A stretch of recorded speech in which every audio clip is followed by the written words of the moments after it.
Hi, everybody. Old Buck Dave back here again. Episode 157 of the Two Old Bucks. And the other old buck would be It would be old Buck Dell. Buck Dale. Hey, buddy. Good to hear your voice again. We're still we're in the same zip code. No, we're not even in the same zip code right Well, now. we're much closer. But we're close. Yeah, we're close. closer. We're close. That's good. So Coffee is in reach in this case. Yeah. But and we got a special treat today. We got Captain Jim back again. He's gonna jump in a little bit later, tell us another sea story.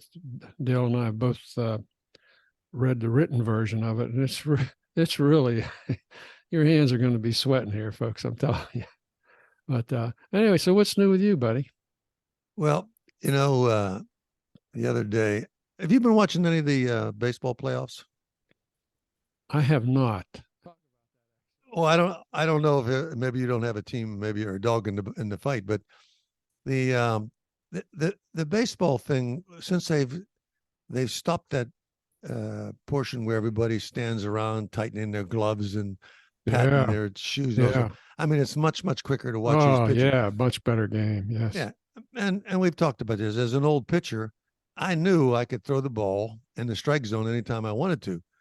So I'm kind of like, it's 3-2. Don't walk him. You run the risk of getting hit. So for some reason, I've been using that baseball as kind of like a jump between commercials. You know what I mean? I can actually watch a couple programs at the same time by jumping back to baseball because they don't time them the same. Mm-hmm. Otherwise, every commercial on my Comcast network is exactly the same. Okay. See, that's the great thing about baseball. I love baseball, really, but you can do two other things while you're watching the ball game. Maybe not so much anymore because it has moved up now. But yeah. Well, the interesting thing for me was I said, no, the athletic prowess of those guys, of course, spectacular, and they're huge, huge, big guys. I mean, they're big guys. Yeah. So height is a big advantage. I figure if you're on the mound and you take that first step with your leg, you're almost at the plate. You're there. You can almost hand the ball to the catcher. So for some reason, I said, I wonder. I looked at the baseball gloves because the pitchers tended to put the glove up over their face or something. And I realized there's 2 or 3 manufacturers now. There's Rawlings and Wilson, which is all I remember as a kid. Mm-hmm. There's another one. So I said, I wonder what those things cost now. Aha. Uh-huh. Aha. Right. So you looked it up? So I just Googled all that and I said, holy smokes. I guess the professional players pay as much as $500 for a glove. Wow. And they're position specific. It's like a fielder's glove. I mean, one glove. You only had one glove, and you played first base. So I still have that glove, believe it or not. I was just cleaning out the garage the other day. I was like, oh my gosh, there's my first baseman's mitt. Yeah. So I said, well, look at the cost of these things. Then I was trying to, I was going to go further and just see how they make them. But it's absolutely fascinating. There's just a few manufacturers, and I guess it's a niche market, but they do other things. Wilson does other things, obviously. But I thought you'd find that interesting that the old days we could probably be outfitted for less than $40 shoes, hat, and glove. Now you can't get anywhere in the game for that. So of course there's been a little bit of inflation since then too. Remember? Well, yeah, times change. Do the math. But he didn't. You take $500 and discount it back to that's still a lot of money. I mean, even if you put it in old days money, old dollars, yeah. Dale dollars. Yeah. 75-year-old, whatever it was. Yeah. Anyway, I found that amusing, and I said, since we've always had that in common, that kind of baseball thing. But yeah, I jump around and watch a little bit. I'll be more serious about it when it gets into the World Series. I'll probably watch more of those games. But so, what's up with you? What's happened since you landed in? Hey, what I really wanted to tell you okay. was we got an interesting letter from afar from one of our listeners, Lucy. And this was our discussion on worms, if you recall, and how worms contribute to the crop yields around the world because of the good stuff they do, aerating the soil and crapping and stuff like that. So she sent me an article on jumping worms. Okay, she's got jumping worms up in New York. All right. So and she says, I hate these things. Now these are an invasive species of earthworms from East Asia. They are more aggressive than the meeker European worms apparently. So they displace these other less aggressive worms. The bad news is, I guess they live very close to the surface. They're not deep down into the roots. So a lot of their droppings are on top of the soil. So they're not readily available to the plants for nutrition. So that's the problem, is they're actually detrimental to garden plants and that sort of thing. I think with the various jumping from continent to continent stuff now that we can do with these various from worms to bugs to whatever, that things are getting a little bit out of whack. Like I can't imagine even how a worm could jump unless he turns into some kind of a spring and then. Well, I'm going to attach a link here, and there's a little video, and it shows. I mean, they're not jumping up into the air, but if you pick them up, they go into this really wiggling, and then they kind of wiggle away real fast like a snake. They're very, very aggressive. Lucy said she just stomps on them whenever she sees them. That's her. This article has some really sadistic ways to deal with these. No, I'm laughing. If you was to use them for bait, and you'd probably lose half of them at the water line. You wouldn't be able to get them on a hook fast. That's one of the things it says. It says don't use them for bait. Don't use them for anything that's going to spread them around. Yeah. Okay. They talk about collecting them in bags and leaving the bags in the sun. I mean, this is pretty sadistic. Rubbing alcohol, vinegar. They got all kind of things to. Anyway. So that's the story. We'll put a link. Parking lot. That a simple solution. Pave everything. Pave over everything. There we go. There you go.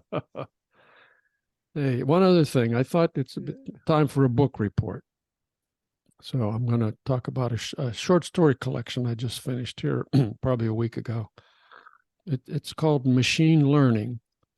And it's a collection of 21 short stories. Well, some of them are very short, and some of them are like almost novella length. They're pretty many pages.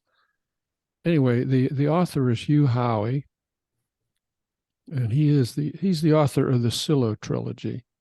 So if you have a Silo trilogy, if you haven't read Silo, you should go back and read Silo if you want to read anything by Hugh Howey. Read that first. It's a series. It's a sci-fi. Yeah, it's a dystopian view of this is the Earth after a catastrophe, and these people are living in a silo. It's like 144 stories down into the Earth. Oh. And the Earth is in ruins, and okay. So it's interesting. It's interesting series now.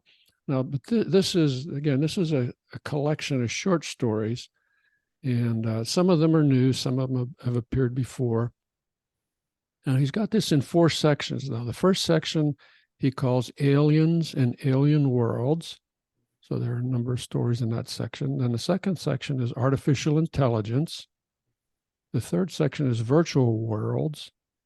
And then the last section is Silo Stories, where he tells stories associated with that whole Silo episode, the Silo world. And it's kind of interesting to me, having read the Silo already. So, the stories talk about possible futures, artificial intelligence, kind of blurring the lines between human and machines, and really blurring what's real. And one of the stories dealt with a Roomba, the vacuum cleaner. Yeah. The Roomba, yeah. It was a clever little story. It was a really short story. Talked about the Roomba. So you're giving them multiple stars for a creative thinking as well as good writing. Yeah. Another one is a plagiarist that dealt with a man who's living he prefers to live in the video game world, in this simulated world.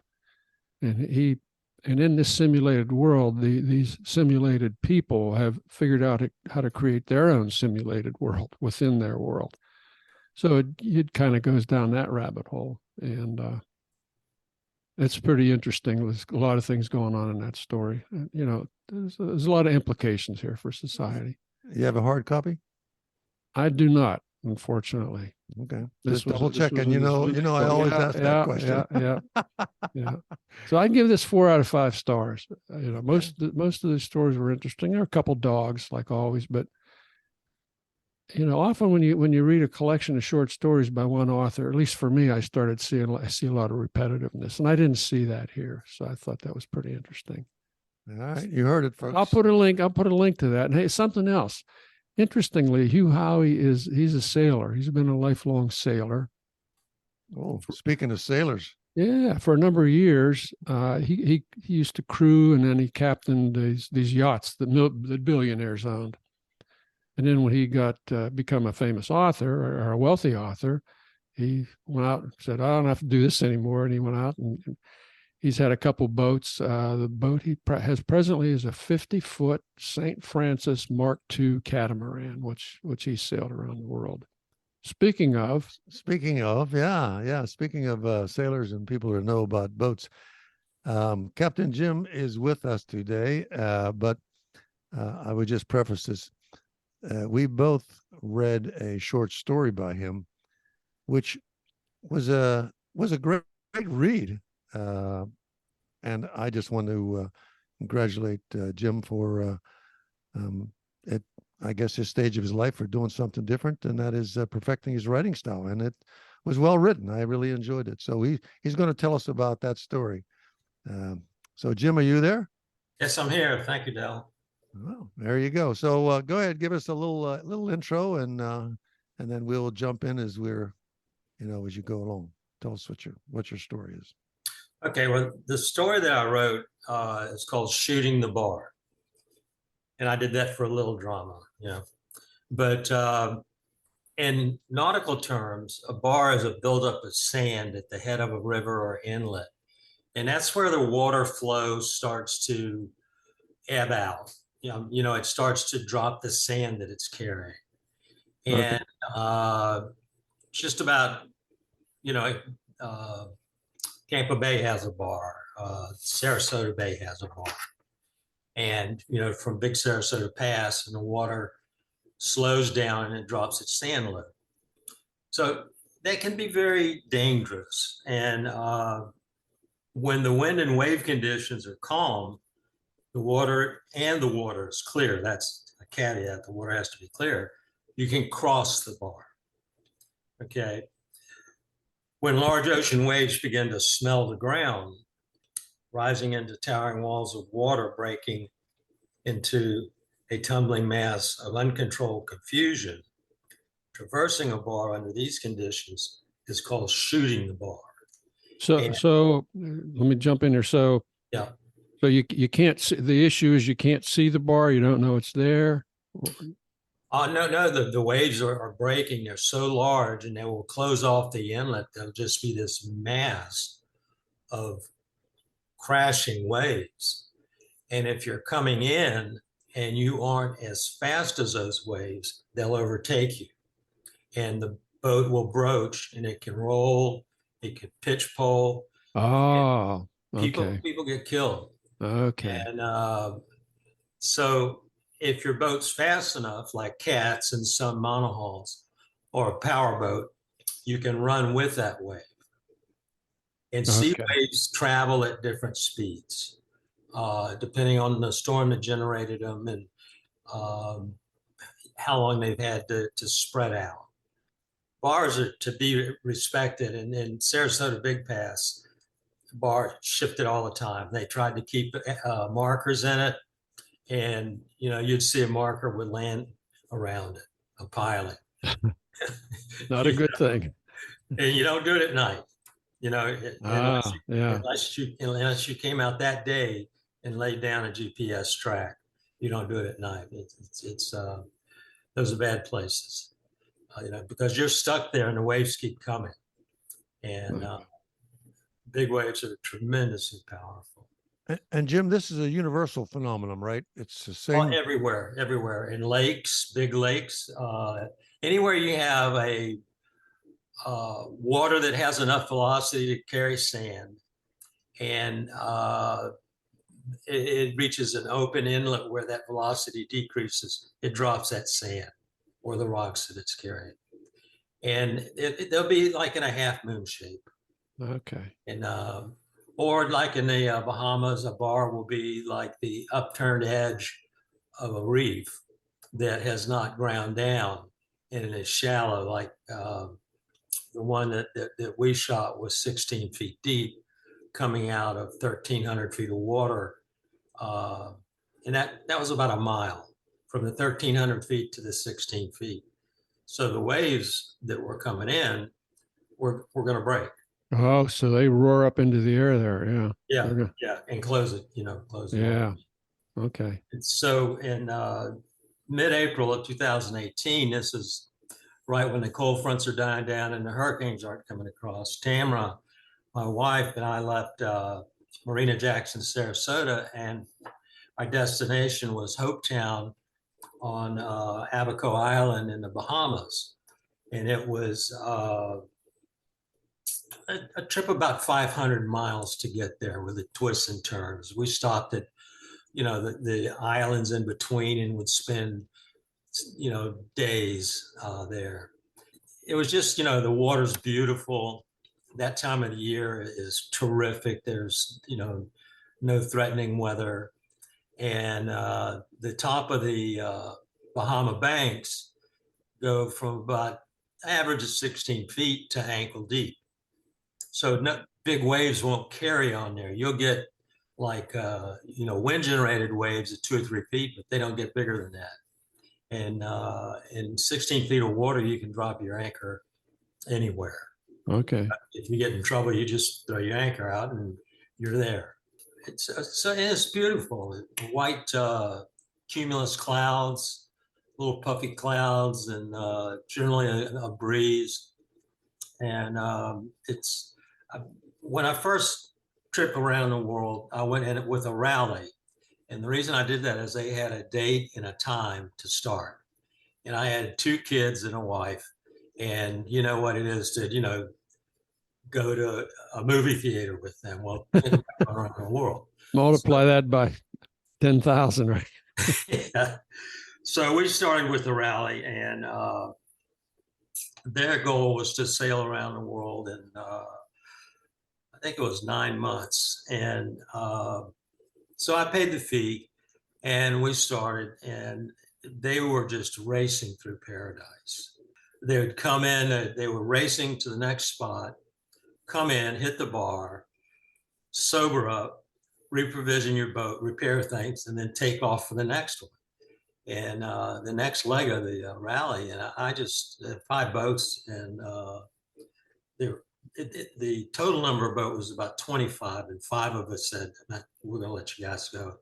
So it sounds like their objective was the destination, whereas your objective is the journey. Correct. The journey is more important than the destination. Right. Okay. Yeah. So, Hey, Jim, yeah. I have a question. When you when you make when you went around the Keys or the bottom of Florida, did you come up the East Coast and then pick a spot and then go over, or did you sort of take an angle off of the bottom of the Key West or something and head at a straight shot towards the Bahamas? The mast on this boat was high enough that I couldn't get under any bridge in the Keys except for the drawbridge down there. Yeah, So you had to go all the way around, the whole way around. I would have had to gone all the way around. But Snake Creek had a drawbridge that the only thing, there was some high tension wires and I was below them. So, always a good thing. and that was like around Isla Mirada. So that cut that out. And then we went out into the Gulf Stream straight over to the Bahamas. So if you, I'm picturing you navigating through this. So you're out in the open ocean, and is there an island you stopped at before you got to this your final destination? Oh yeah, there were several islands that. I mean, little obscure little islands that are not very inhabited. Berry Islands, and these are where cruise boats go and stuff. And And then we went to Great Abaco Island. So, that's why I'm saying we meandered. We just kind of took trips. We had many adventures that were the equal of this. And the boat is a 55-foot by 25-foot catamaran. So that's 1,375 square feet. That's how big that boat is. That's a lot of boat. And so Tamara was about $130, and I was about 190 pounds. So we control that boat. Wow. And, Well, when you get to a spot like that and you drop anchor somewhere, my mind is saying that you always took out your fishing pole and you fixed yourself a fresh fish dinner, out there. And I don't know why I'm being romantic about that, but I somehow think that's what I would do. Did you do that? Did you do something like that? Every day that I sailed, I fished. Ah, I had 2 50-wide marlin rigs out. I had some smaller rigs, and I had a teaser, and I caught, I don't know, it might have been between 400 or 500 pound marlin, and got him into the boat and unhooked him. Whoa. And I've got the pictures of that. So I don't say something without backup evidence. It's just people say, "Oh, I don't believe that." Well, so here's a picture. Okay. So I caught marlin, mahi, wahoo, all the tunas, sailfish, sharks. but the big stuff you didn't try to clean. You probably turned them loose, I assume. Yes, I did. I mean, a mahi is like chicken. So you get a mahi, you save them and freeze them and use it like chicken. And a tuna is great when it's fresh. I mean, that's, there's no question about a yellowfin tuna being good to eat. Mhm. And the marlin was just for the sport of it. You'd be out there and it'd be. So we got up on the Bahama bank, and the bank is made up of coral. There's no quartz over there where we have quartz sand here. Right. There's this coral and ground up shells. So the beaches are white and pinkish colored from the ground up seashells. And there's 700 islands and 2,000 Ks in the Bahamas. And a K can be pretty big. It's not, and they don't call them keys, they're Ks. Mm-hmm. Once you're up on top and there's not a lot of people there, you just anchor up and go to sleep. And, generally you don't have any problem. Okay, so we went to go to the outside. I didn't understand there was an inside passage to get there. So my plan was to go on the outside of Great Abaco Island and go through Hole in the Wall. And Hole in the Wall is a place that was named in 1550. And it's 20 miles wide. And it's one of the few passages that you can get a sailing vessel in those days through the interior of the Bahamas because of the reefs and the keys and the islands. So, and they call it Hole in the Wall. So I was going to go around Hole in the Wall and go up to get into an inlet that would get us to the inside of the keys or Ks. And so we could be in calm water rather than the open Atlantic. Mm-hmm. The one good thing about the name of the boat was Double Infinity, which means forever and ever. She drew 1.1 meters, which is like 35 inches, and she would float in that. So you could take her into skinny water and take shortcuts. And if you were in grass, it had a strike plate near the end of the boat, and you'd have your dagger boards down, and you just kind of nudge into something. Around rocks, you wouldn't do that. But when you're in grass, you could do that and just pick your way through. Mm-hmm.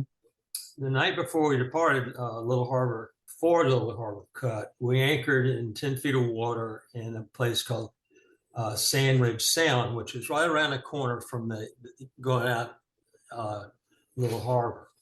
I mean, hole in the wall. You know, I've been doing this a long time. I was 70 at the time. Oh, So I've been sailing 60 years. You know, Not so, your first rodeo. yeah. So I saw stars and I looked around, I didn't see anything. And so we went into the anchorage area, and it said on the chart that it wasn't good anchorage because it was, you know, rocky with sand and rocks, which, you know, would tell you that, you know, at a blow you didn't want to be there. So I was about, I don't know, 8, 10 feet of water, and I let out 250 feet of anchor chain, and the anchor chain was heavy, and with a big, you know, 70-pound anchor. And the rule of thumb when you let out anchors, 3-to-1. If the water's 20 feet deep, you let out 60 feet of anchor chain. You know, well, mine was like 25-to-1. Mm-hmm. So, So you thought you were good, right? I was convinced. You were convinced. So lightning flashes woke Tamara up around 2 a.m. and we went on deck to see what the commotion was. And to the southwest was this towering thunderstorm. And the fringes were lit by a 3/4 full moon. And, you know, it was behind and lighting it up. And in it was just this dark mass spitting lightning bolts. And I put in a story, and for people might want to know, if you ever want to know how far away a lightning bolt hit from you, you start counting 1 1,000, 2 1,000, 3 1,000, 4 1,000, 5 1,000. That's the time it takes the sound to get to you from the light. The light's instant, the sound travels at the speed of sound. Okay. So you just keep counting until you hear the thunder and divide by 5, and that's how far away the storm is. And, you know, you can detect it if you catch a glimpse of a lightning bolt, start counting. It'll tell you how far away that lightning bolt is. That's a good public service announcement right in the middle of your story. That's great. So, and I calculated the storm was about 10 miles away. So I had like a 50-second count, you know, and it was getting closer. And then I had like a 40-second count. And then, you know, it was right there. So we battened down the hatches to prepare for the storm. And I set up my iPad with the navigation function on it and put track on. And every time the boat would move, it'd make a little yellow line in the track. A towering cumulonimbus, which is the thunderstorm, they all have a roll cloud at the base. And that roll cloud is where their wind is blowing down at the earth and goes horizontal. And they can get up to 60, 70 miles an hour. And so it's pitch black, lightning is popping everywhere. And I'm watching the iPad to see what's happening. That was my only indication. There was no shore, there were no lights, there was no civilization. There was only mangroves about 3 or 4 miles behind us where we would have piled up. And so I lost track of the wind around 40 miles an hour and kept watching that because we started dragging. And the anchor would pull out and skip and grab, then pull out, skip and grab. We drifted about a 1/4 mile. In 2-3 hours, something like that, storm was gone. There wasn't even a sign of it. Stars were out. It's like nothing happened. Just another beautiful night. Yeah. So we went, you know, we crashed into the rack and got up the next morning and went out through hole in the wall. And when I got out there, it was a light wind, about 10 knots out of the southeast, and puffy cumulus clouds. And I had in my story a little bit before this, I said, on the large islands, you can smell the aroma of the flowers and the vegetation far out to sea. And if you're coming in, you can smell land when you're coming in. That's one way to identify it, is you smell it. You know, Okay. Yeah. smell Australia. It smells like wheat or hay. And so as we go out, there are these big seas that are just coming in our direction. They're coming out of basically the east, and they're big. There's a phenomenon known as a rage in the Bahamas. This is And not what like happens this is is not the dance thing then. This is no. okay. Okay. This is when the inlets, Oh, that's a those wreck. waves with Okay. no wind, come and close off an inlet, and it's just cascading tons of water breaks, and it's absolutely dangerous. Hmm. And people, people over there have been killed on. Novice mariners don't understand that their boat can't outrun it, and they broach and they get rolled, and the waves just pound them to pieces on the sand or the rock. I've been warned about a rage on the morning radio shows, the VHF radio shows. There was one famous one that was very dangerous, and they would ask if people had an eye on the whale, and the whale was a rock shaped like a whale, and they'd get a report in saying everything's fine. So that's how I knew, but I'd never experienced one. So what we were going for was Little Harbor Cut, which was 900 feet wide, to get inside calmer water, inside the bay. Mm-hmm. The notation on the chart said breaks across in large swells. That's the notation on the chart. Oh, that's under normal conditions. Yeah, breaks is, if you have large swells, it's going to break. Yeah. So I put in, they always encourage me to put in some dialogue. And so here's a little bit of the dialogue I put in. I said to my wife, Tam, we have a problem. What? These large waves may cause a rage and close off the inlet. What are we going to do?